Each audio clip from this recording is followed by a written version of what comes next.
So in this video, I want to take a closer look at the Moto G22. I guess 22 because it came out in 2022. And this one was on sale, where I have my mobile phone subscription. So I paid not really that much, about around $20, €20-ish for this phone here. Although, of course, I have to tie myself to a specific subscription for like 6 months, but I already do that. So I kind of almost got this for free. And I can't really resist with these cheaper phones here. I'm always curious to try it out and see how far we actually have gotten to this point here. I did buy a Motorola a few years back, the Moto G8 Power, that I still have. Also a very inexpensive phone. But anyways, this video, of course, we will just unbox this, have a closer look, and also run a few benchmarks and comparing it a little bit to the G8 Power. And I also have the Samsung A22, which I've kind of been impressed of in terms of speed and performance. But anyways, let's get into this Moto G22. And you can see here on the bottom, a little bit of specifications. It does have 4 GB of RAM, 64 GB of built-in storage. It does only have LTE, so it doesn't have any 5G. And it also only is a 720p screen, but it does have a 90 Hz refresh rate. And you can see there's approximately 54 GB of available storage. And this specific device here was manufactured in February of 2022. Around the box here, we do have a little bit of Motorola branding, of course. Some information here on the side. And on the back side, we do have a photo or a picture of the phone itself. We do have a 50 megapixel camera system. So I believe the main camera is 50 megapixels. And we have the ultra wide, and I believe we have the macro in this one as well. So a 65-inch 90 Hz Max Vision HD Plus display. So it's a 720p display and sleek and stylish design. But I believe this one is made entirely by plastic, unlike the G8 Power, which actually had a metal frame, which is like one of the nicer things or nicer phones back then, at least in terms of build quality for those cheaper phones. But anyways, let's just cut through the seal there and have a closer look at what we get in the box. This phone also does have some kind of weather sealing, but they don't really specify anything other than it is water repellent. So I don't know really what that means. Maybe water will repel off it if you kind of wash it underneath the sink or the shower. But anyways, definitely should not submerge this one in water. You can see the phone here, nicely protected, packed in some plastic. Let's just put this to the side for now and see what else we actually get in the box. Of course, we do get some kind of instructions here, or some kind of legal safety and regulation information. And yeah, I believe they have to include this, but it's a little bit of a paper waste. We also get, of course, the SIM eject tool here. So you can, have 2 SIMs, or 1 SIM and 1 micro SD. So either the 2, not all 3 at the same time. And we do have a little quick start instructions here. Just says read me. And we do have a fingerprint sensor in the power button, which I definitely do like. As you can see here, actually, it seems like it is able to both house 2 SIMs and also a micro SD card. I do believe this is the dual SIM version. Seems to be 1 SIM models as well. But I'm pretty sure this is the dual SIM version. So it seems to be able to actually handle 2 SIM cards and a micro SD card as well. So that's kind of nice if you want to expand the storage. Although you can only really use the micro SD cards for store images and photos and videos and so on. Not really for system files or apps. But 64 GB should be plenty for most people. And because this is a budget phone, we do get a charger in the box, which is starting to become more of a rarity, at least in high-end phones. And there's some kind of paper around it here. A little bit wasteful, covering the charger in some kind of paper. But let's just see what kind of charger we actually get included here. It's supposed to be 10 here on the side. We do have a little bit of a Motorola branding on the front there. Okay, so this is a 10-watt charger, a 2 amp 10-watt charger. I believe this phone can charge with a 15-watt adapter. Or is it 25 watt? I can't really remember. I always just charge mine at a slower rate. So like 2 amp is pretty much the fastest I would want to charge my smartphones, just to make sure that the battery will last as long as possible, so you don't accidentally damage it when you're charging it over and over again. And of course you have a USB type A here for the charging cable. So yeah, pretty nice little charger. Nice added bonus there that you don't get with more expensive phones. And then you do get a USB Type-C here cable to a USB Type-A, and I believe this is just USB 2.0. I don't believe this phone is able to handle faster transfer speed. And this seems to be just a standard 1 meter cable. But yeah, pretty nice. It's included. No headphones or anything like that in the box. Those days are probably over. So let's just move the box away and have a closer look at the phone here. So it comes wrapped in plastic. Let's just open it up and, of course, take a closer look at the phone. I still think these companies could do a little bit better in terms of waste, plastic, paper, and so on. Shouldn't really need all that kind of packaging material. Finally, we have the phone here. And Motorola is the only, or one of the only brands that actually still have a true hole punch displays, even in the lower end budget phones.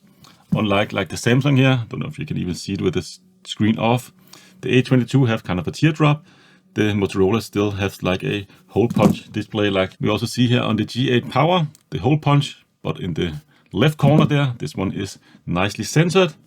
First impressions, does feel definitely a little plasticky compared to also the G8 Power, because that's kind of the substantial phone. This feels a little bit lighter, a little cheaper, but definitely not cheap. I kind of like the way actually you're holding this phone here. Nice flat edges, but there is a little bit curvature to them. If you can see that actually. But a little bit of curvature here towards the back, but still feels nice flat when you're actually holding the edges. So you feel like you have a comfortable grip on this, unlike on the Samsung here, which has kind of a rounded corners or edges, but it more rounds towards the middle of the phone, which is a little bit different than other phones I've seen. So you do have a little bit of a different grip, still good grip on that phone as well, but right out of the bat, I definitely prefer the grip of the Motorola. And let's just compare size here between the G8 Power in the middle there, filled with a lot of dust, and the A22 here on the front. So in terms of the width of these phones here, pretty much the same. Actually, the G22 feels a little slimmer, but in terms of height, actually the G8 Power is substantially shorter than both of these phones. The A22 is definitely the tallest one of the three. Kind of surprised me a little bit because the G8 Power always felt like a relatively big phone, but compared to these two here, definitely is amongst the shorter ones. So yeah, on the front here, of course, we do have all screen on the side. We do have a volume rocker, so volume up and down. We do have a power wake sleep button that also doubles as a fingerprint sensor. I really like that. We do have that in the A22 as well. But what I really like about the A22 is the fact that it is recessed into the frame of the device. So you feel where the fingerprint sensor actually is, and that makes it very easy to find that fingerprint sensor on this one. It is a raised button, so I definitely do feel it as well, but it's not as comfortable or easy to kind of find compared to like the A22, but that's just a minor thing. And of course, nothing else on the right side. Bottom side here, we do have a mono speaker. I don't believe this one has a stereo speaker, unlike the G8 Power, which it actually has pretty decent stereo speakers for a budget phone. But at least a speaker there, USB Type-C for charging and data, microphone hole here as well. On the left side, we do have the SIM/micro SD card little slot here, so we can try and eject that. Let's just do that right now, and let's just see what kind of SIM config we have in this device here. And we do have a little O-ring seal, and yeah, this is a dual SIM phone, so we have room for 2 micro SIMs, and we also have a room for a micro SD card, so you can expand the storage and at the same time have dual SIM in this phone here, which is definitely excellent. And like I said, that O-ring there should help or prevent a little bit of water getting in, or dust at least getting into this phone. And on the top here, which is still a rarity in high-end phones, we do have a 3.5mm headphone jack. I believe Sony is the only company that makes high-end phones with a proper headphone jack still this day. But yeah, you get that pretty frequently in lower-end phones. So you have that in the G8 as well in the top. And on the Samsung G22, you have that in the bottom there. So strange that we don't see that in high-end phones, but they can still find room for it in like lower-end phones and still have room for a 5000 mAh battery. And on the back, it's definitely plastic, but does have this kind of plastic that makes it look a little bit like frosted glass or something like that. I definitely do not dislike this design or the look of this back side here. And then of course towards the top here we do have the camera. So we have the 50 megapixels main sensor. It's probably the sensor over here, but I could be wrong. And I do believe we have the micro setup or macro camera. So pretty much the same camera setup as the G8 Power, but of course just with a higher megapixel. We do have probably an ultra wide and a macro lens, and I believe the last one is just for depth sensing, maybe for portrait mode or whatever this phone have. But anyways, we'll also just get into the camera app and see what kind of focal length we actually get with this phone here. But of course, budget phones, you shouldn't really expect too much from the camera, but should be plenty for most people at least. Just don't expect like flagship quality. We do also have like an earpiece up here, and like I said, I don't really believe this is a speaker, but again, we'll also test that in this video here. Let's just see if there's any power actually on this phone here. Turning it on, and let's just go through the setup process, and then of course run a few benchmarks and go through the menu system. And like one of the reasons why I also like Motorola phones, because you get a very stock Android experience, which is kind of nice because I use Samsung phones. My main phone right now is the S22 Ultra, and I also kind of use the S22 from time to time for tasks when I don't really need that extra power. Moto. And hello Moto, still got that old. That reminds me so much of the old Motorola Razrs and so on. Hello Moto. But anyways, you get very stock Android experience, and I kind of like trying that out as well, even though I also like what Samsung is doing. But I believe this one should be pretty much the same, very stock Android experience.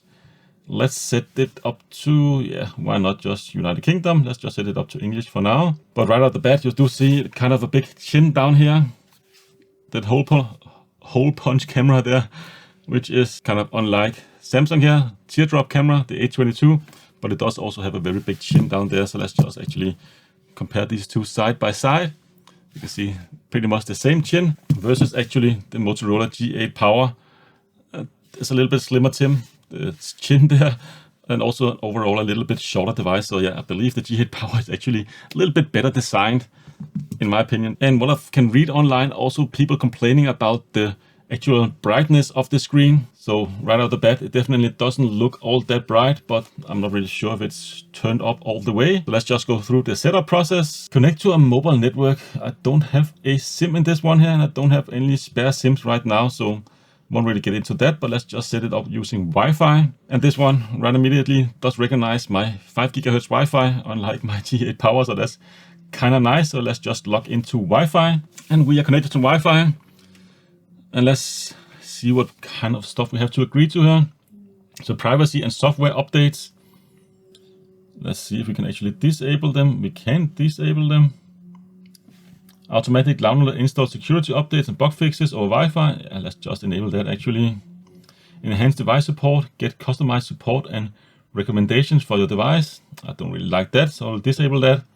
Help improve Motorola products by sharing device user statistics. I will also disable that. But smart updates, I don't really mind that all that much. And let's just hit accept and continue. And usually at this point, the phone needs to restart. Let's see if there's the same case with this one. At least all the Samsung phones that I've set up recently, you needed to restart at this point here. So now it's asking me if I want to copy apps and data. I never like doing that. I tried it in the past, and sometimes it works, other times it just screws up a few things, because it also transfers over all your settings from your old device, and maybe you have set something up differently than you want when you do device, and it kind of messed things up. So I always just set it up as a new device, so I don't copy anything, and I already have all of my stuff in the cloud, so not really a big deal for me. I use OneDrive, so to back up all my photos. That makes it so much easier to switch between phones, because I don't really need to transfer anything. And of course, log into your Google account. Let me just do that now. I am logged into Google now, and we get the standard questions here. If I want to back up to Google Drive, let's just enable that. Use location services. I always use that, but I always disable scanning, and I don't like to send user diagnostics and data. So I'll just disable that as well. Let's hit accept and move on to next step. And I always find this a little hilarious, because this is a Google OS Android device, and you're still able to select what kind of search engine you will kind of set up with your phone, which is kind of nice actually. But I use Google, so I'll just select that one. But it's always nice that you can actually select another search engine. But anyways, let's set up a pin, because you need a pin to activate your fingerprint sensor. And from time to time, you just need to type in your pin for security reasons. You can also set another screen lock option here if you want to use a pattern, if you find that more easily. Pin, of course. And of course, you can use password if you want a little more advanced of a password to get into your phone, but I'll just use a pin. This is what I am used to.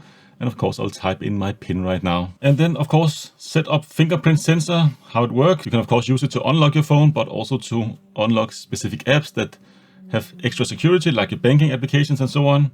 So definitely recommend you set it up. And of course, we have the fingerprint sensor there on the side. So let's just touch that until we are all the way through there, and move it around a little bit so you can register the edges of your thumb. Adjust your finger position to register the edges of your finger. Use a little bit of the edges here. And that's pretty much it. You can of course add another fingerprint there from here, but I'll just do that later if I need one in the settings. So let's just continue setup or get a reminder later. But let's just go through here and agree to whatever we want to set up here. Of course, Google Assistant. I kind of like it, so let's just leave it on. And I already set Google Assistant to recognize my voice, so I don't really need to set it up again. Apparently I do. Okay, Google. Okay, Google. Okay, Google. Oh, hey, Google. Hey, Google. So I had to say okay, Google, and hey, Google to set it up. And my smart speaker actually also recognized it. So anyways, yeah, let's just agree to have Assistant without unlocking my phone. And I already have YouTube Premium that includes YouTube Music.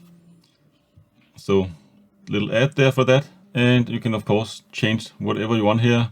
Add another email account, change font size, review additional apps, change wallpaper, and so on and so on.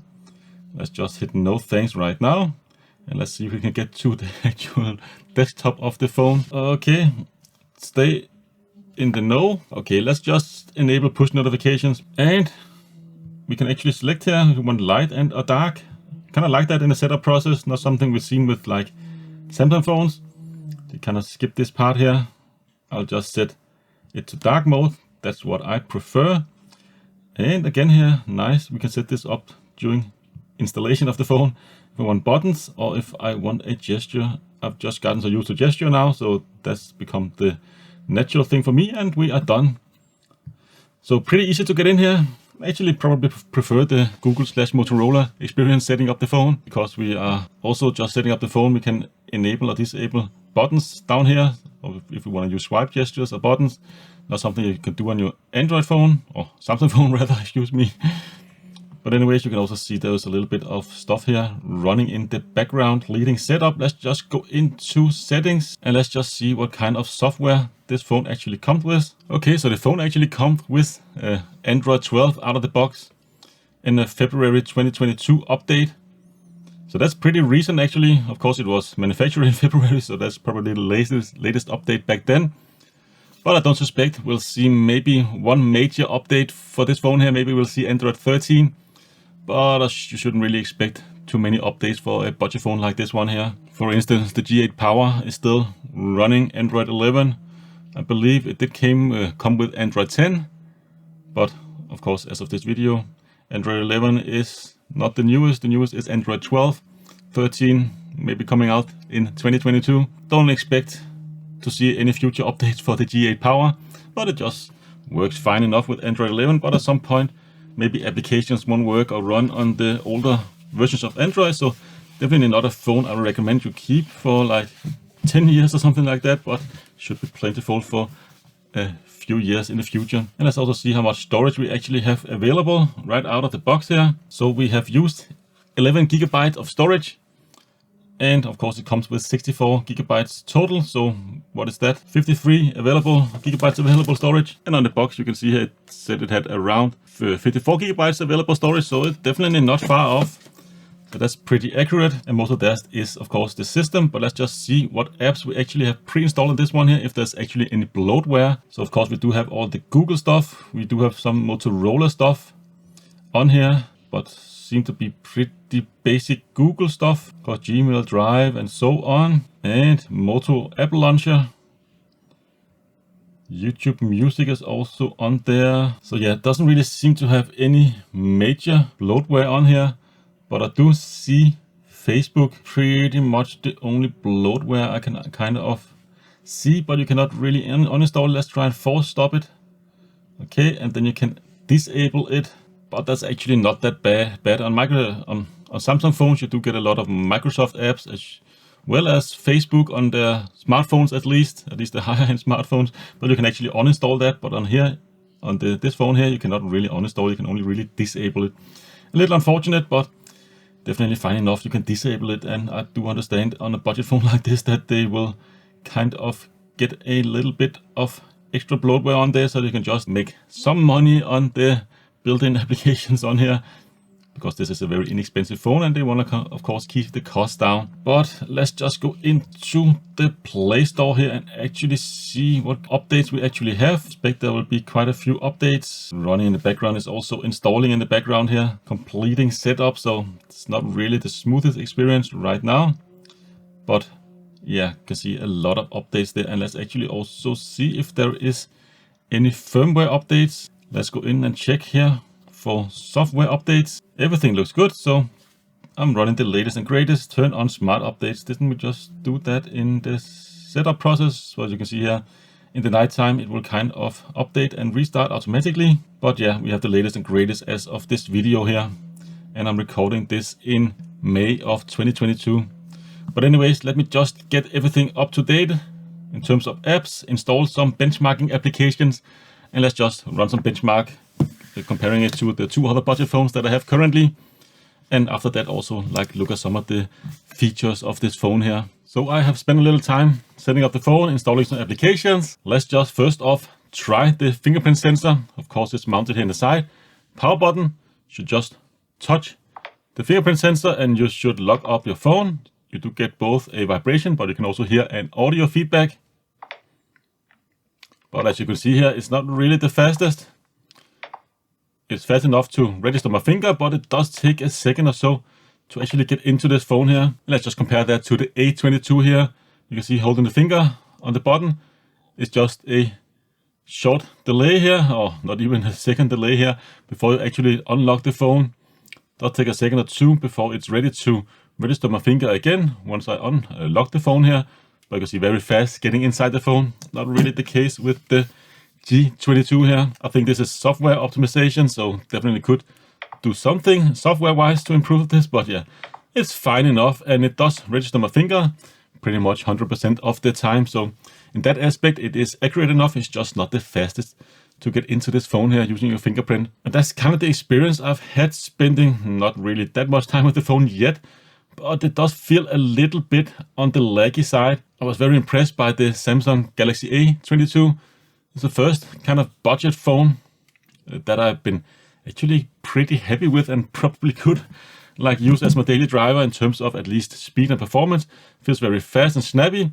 Does have, the occasional lag and stutter here and there in the operating system, but the G22, at least my initial impression here, does definitely seem to have a little more lag and drop frames just swiping around the UI here. If you got into the screen settings here, or the display setting, by default, it is set to screen refresh rate here, to auto. I'm not sure if that's variable refresh rate, so it will switch between 60 and 90 Hertz, but you can of course set it to 90 Hertz all the time. And it definitely does make the phone seem a little snappier, so maybe it's just because it's running 60 Hertz out of the box. You can see there is definitely lag and stutter here and there when it's loading content and so on. Worse than I've seen with my A22, but overall it is actually pretty okay and snappy, especially if you're running at 90 Hertz. But definitely the area where I see a lot of complaint is the very dim display, and I can definitely confirm that this display is very dim. It is at 100% brightness right now. And again, if we go into display settings here, we can of course disable adaptive brightness here.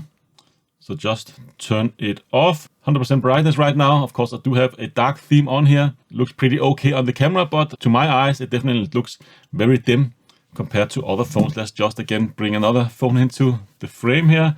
The A22.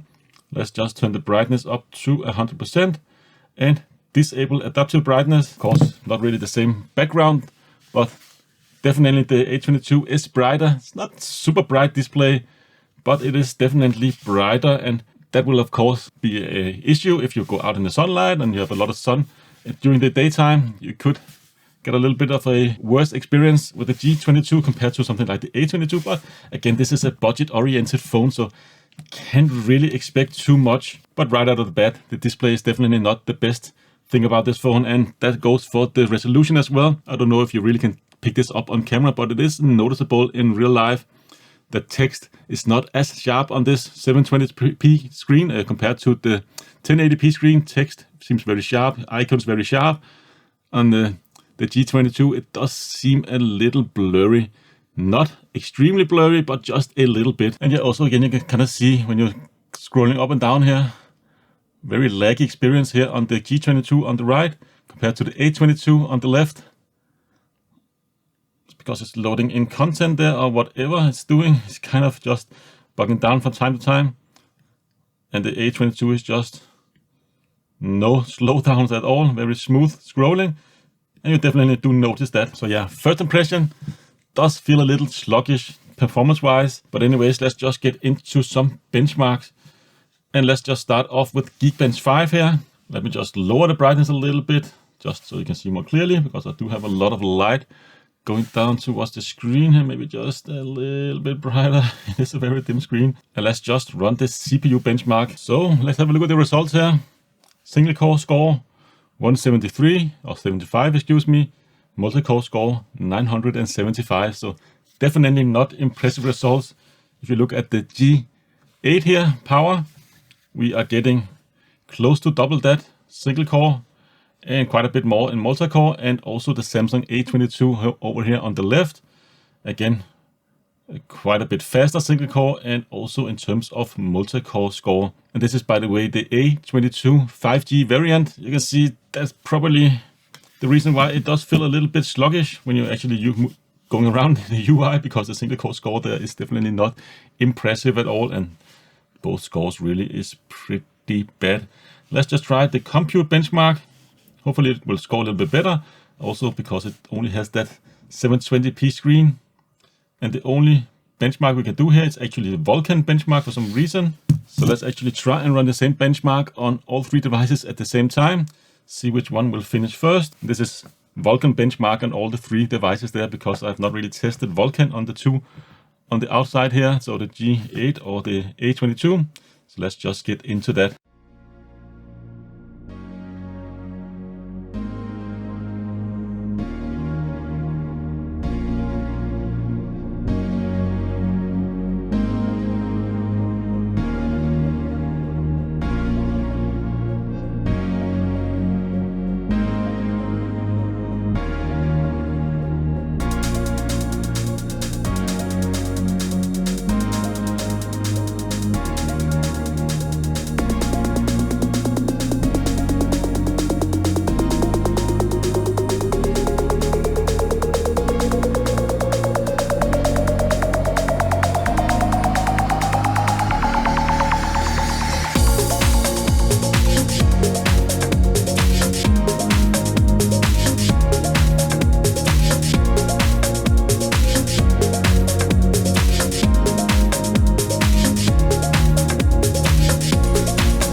And we finally finished here with the Geekbench score. This is probably the slowest phone I have ever tried running this compute benchmark, which also, of course, you can see here by the result, 89 Vulkan score. Even the G8 Power, which came out, is it like 2 years ago or something like that, is faster than that. And the A22 over here to the left is the fastest among the 3 phones here. It's actually about 3 times as fast as the G8 Power, and what is it, like 14 times faster, 15 times faster than the G22. So it kind of feels like maybe there's something wrong with this phone here. Maybe software needs to be optimized a little bit better, or maybe that's what you can expect from this CPU/GPU. And this is, of course, the Vulkan score. So yeah, they definitely took much longer than I had anticipated. Let's just get out of this one here and let's try the speed test, just to test Wi-Fi speed and see what kind of improvement we can get here, at least according to or comparing to the G8 Power. So let's just try the G22 first here, and let's just try the G8 Power after the G22. Oh, while that's running, let's have a look at the result. 304 download speed, upload 273, which is actually pretty fast. And you can see here the G8 Power, like I said, it only supports 2.4 gigahertz LAN, so this is definitely the slowest of the bunch here. Still kind of usable, but you can actually get faster 4G performance on the G8 Power, which is not really all that impressive. And we're looking at around 50 down and 60 up, or 57.9 upload and 48.2 download speed on the G8 Power. And the Samsung A22 here on the left, all of them is of course connected to the same Wi-Fi network. I have a 1 gigabit connection. So the only really limiting factor is the actual Wi-Fi speed. And you can see the Samsung here does score pretty similar results, a little bit faster download, a little bit slower upload. But these numbers, of course, will vary from time to time. So yeah, Wi-Fi speed definitely a big improvement over the G8, but everything else seems to just run a little bit slower actually. And let's just have a look at the camera here, see what kind of features we get. So right out of the bat, we do have the 1x lens, we have the ultra wide, and we also have the macro lens. So pretty much the same setup as the G8 Power here. And the main camera is actually not the one on the far left side here. It's actually the one in the middle. So the 50 megapixel camera is the one in the middle here. And let's just try and switch to the ultra wide. And yeah, the ultra wide is the one here on the left side with the little flash underneath. And let's just test the macro lens. And yeah, the macro lens is the one here furthest to the left. So this orientation here, we do have the macro on the left, the 50 megapixel 1x standard wide in the middle here, and the ultra wide here on the right. And I guess this one is just for depth sensing for portrait mode, which is something this phone actually do support. So let's just try and take a photo here of an object. Let's just try and snap a photo of the charger here. So first with the 1x, the ultra wide 0.5 times zoom, and let's see how close we can actually get with this macro camera here. We can get pretty close. And of course we do also have the front facing camera. So I believe we only really have one aspect ratio, one focal length. Let's just snap a selfie here. So let's have a look at the images here. So first one, the standard wide lens, the 1x lens, the 50 megapixel one. Definitely do have pretty good details here. You can see all of the text here on the power supply definitely is readable. All the texture here in the surface. So definitely, yeah, pretty decent camera. And let's have a look at the ultra wide. So you can see already right out the bat quite a bit worse. All the ultra wide balance there. See how much detail we actually preserved. And yeah, you can see it's definitely a lot less detail. So yeah, not really the greatest camera. Also a lot less texture on the table there compared to the like normal wide camera. And then of course we have the macro camera. You can get pretty close with this camera here. So definitely can do some pretty decent macro shots, but yeah, not really the greatest either. Pretty okay detail wise. Selfie definitely does have a very wide selfie camera. And let's just zoom in a little bit. You can see it does lag a little bit in terms of details, but pretty good selfie camera as well. But definitely feels like this is a very wide shot could probably crop in a little bit more there. And in terms of the camera UI, we do have photo mode here, which is the default one. We do have portrait mode as well. So you can kind of create that fake bokeh there in the background. And that's what it uses the second or the third or fourth camera for those depth sensing functionality there. But you can see it's already right off the bat that didn't really do the best job. But again, this is a very inexpensive phone. You shouldn't really expect the best camera performance. You do also have night vision. I guess this is just night mode. So you can take a lot of night shots, of course. And video, I'm not really sure what we can actually record with this camera here. You can use all three lenses, recording video. And let's just go into settings. So let's see, the video resolutions is either full, so I guess it's full HD, or 720p, which is pretty common for these cheaper phones. And volume keys, you can use those for shutter or volume. You can have shutter sound, disable that. Oh, definitely recommend doing so. Pretty annoying sound every time I take a shot. You can have a grid view on there as well, but that's pretty much all the video settings. Let's go into photo settings and just see what we have here. So rear photo resolution, 2 megapixels. So I guess it will just downsample whatever you take photos with the rear camera there to 2 megapixels. Tap anywhere to capture. You can have watermarks on and off. You can use the volume for shutter. And you can also disable the shutter sound. And of course, if you have storage or SD card built in, you can actually also select here if you want to use the SD card instead of the built-in storage. And we do also have a more section here. So you can do a pro mode. So you can pretty much set up all of the settings yourself. And let's see if we can actually get better into the camera here. And the other mode was a panorama, and you also have a time lapse for video. So pretty basic camera features there. One thing I also want to try out in this one here is the SD benchmark, or the built-in storage benchmark rather.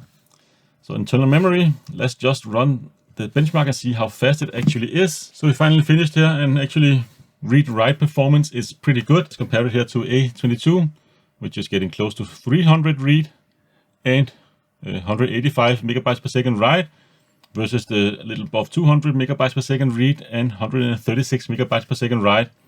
And the G8 power here, you can see read and write speed up here, actually pretty good in terms of read speed, but write speed is definitely amongst the slowest out there, or slower out there. So around 100 megabytes per second write. So definitely okay fast internal storage on this device here. Let's try and listen to the speakers quality of this phone. And one weird thing right out of the bat there, doesn't automatically rotate the screen. You get a little kind of icon down there that you have to tap to kind of switch orientation. I'm sure you could probably just swipe down from the top here and enable auto rotate, but it is off by default. Anyways, let's just listen to some music playback here. Let's go to 100%.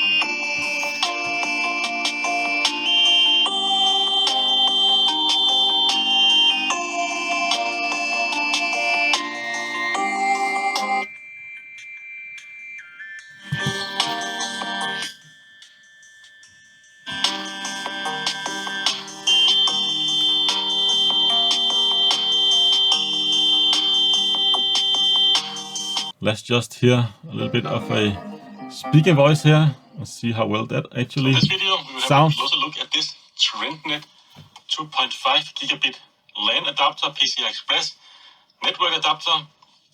Does support jumbo frames, of course PCI Express, and this is a 2.5 gigabit LAN, and I feel like 2.5 gigabit, at least for me here in my home environment, is the sweet spot, both in terms of price and also in terms of power consumption and heat. So it doesn't draw as much power as... So yeah, definitely decent enough speakers, I would say. Loud enough, and does also have a little bit of lower frequency, or you can hear a little bit of the lower frequencies. So it's definitely doable, but definitely slow at rotating the screen here. It takes a few seconds to rotate the screen. So yeah, overall, I'm a little bittersweet actually on this phone here. I feel like it is pretty good value if you can get it at the right price. Like I said, I paid like $20 for it, so I don't think really I can complain too much, but I wouldn't really want to pay retail price for this one here. And I believe there is definitely better budget phones out there in terms of screen quality and overall performance of the device. For instance, the A22, these two here does come pretty close in MSRP. you can get them heavily discounted. I paid like $40 for my A22, and I definitely feel like this is much better value. This is the 5G variant of the A22, so it does have the LCD screen compared to OLED screen, but I still feel like this is a pretty nice screen and a actually pretty well performing smartphone, which is kind of surprised me a little bit. Running very smooth and fast throughout the whole UI.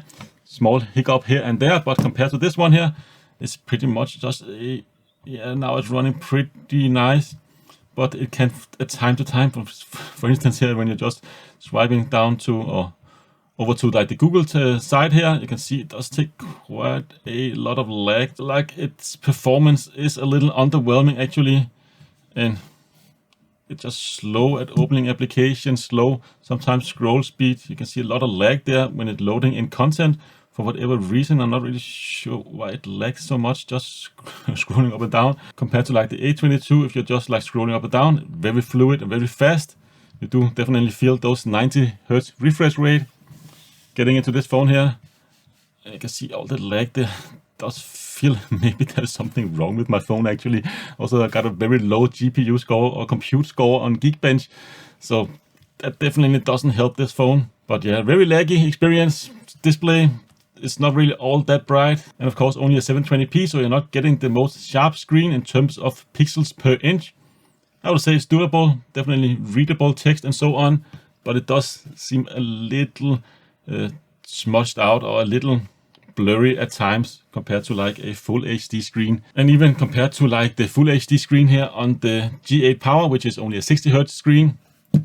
I feel like this is actually quite a bit better, a little bit brighter, and actually prefer this phone overall now that I played with the G22, and there's like 2 years between the two phones here in terms of manufacturing dates.